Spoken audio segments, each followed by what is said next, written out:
วันนี้วันอาทิตย์ประมาณสักบ่ายกว่าๆฝนกำลังตกไม่ตกมาเป็นอาทิตย์แล้วมาถ่ายเก็บภาพแล้วหอมกลิ่นดินเลย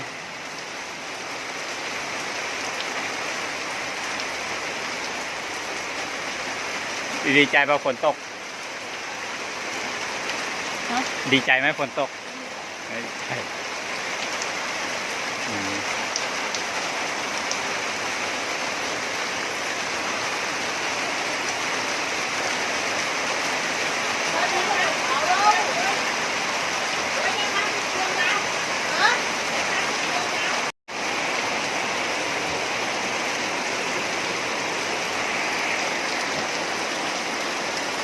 ฝนกำลังตกจักเลยแต่วันนี้ไม่มีลมไม่น่ากลัว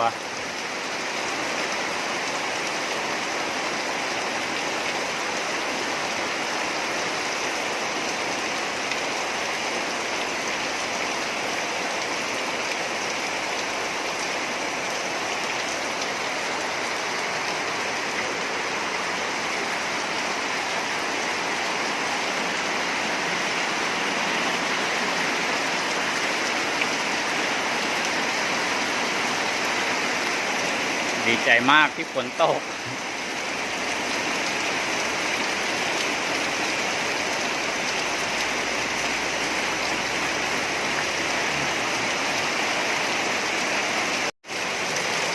ตอนนี้ฝนกำลังตกอยู่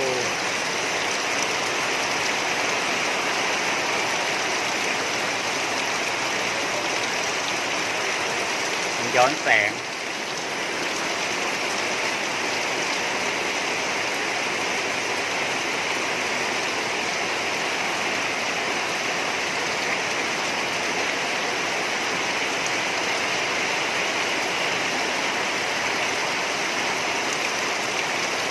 ตกมาแรงมากเลย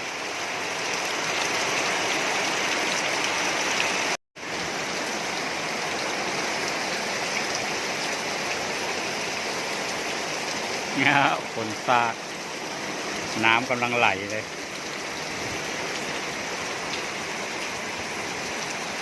ต้นไม้คงเขียวชุ่มชื่นว่าจะหยุดแล้วโอ้น้ำยังไม่ไหลเลย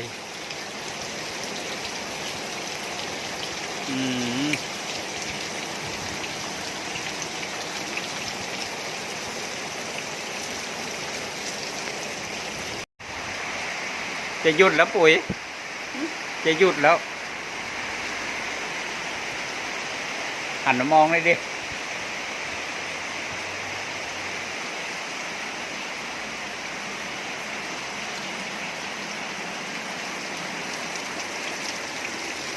ตกมาได้น้อยก็ยังดีโอ้มีลมโยกเหมือนกันนะยอดไผ่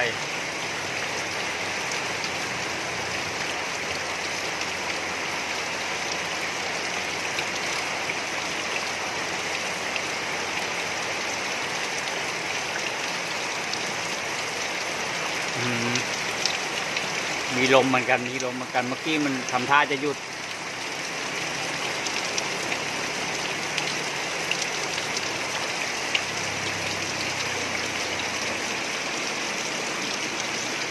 เอากระบะรองไว้ไม่ให้ฝนมัน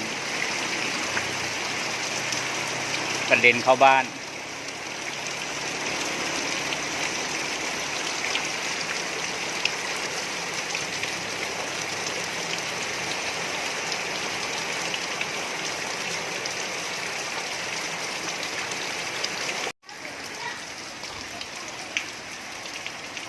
ฝนไม่เยอะแต่ลมแรงเหมือนกันพัดกอไผ่ยอดไผ่ปลิว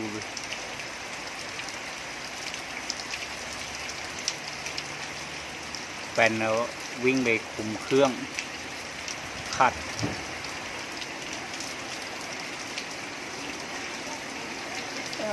แต่ลมมีเยอะนะ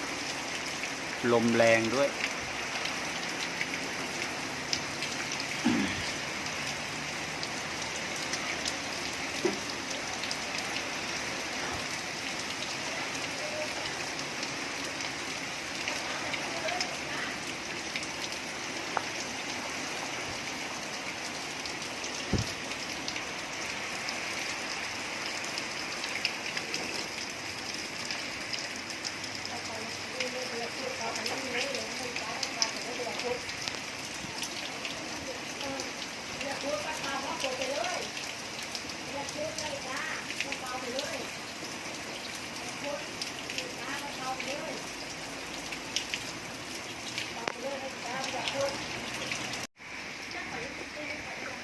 ฝนซาเม็ดแล้ว เหมือนจะหยุดตกแล้ว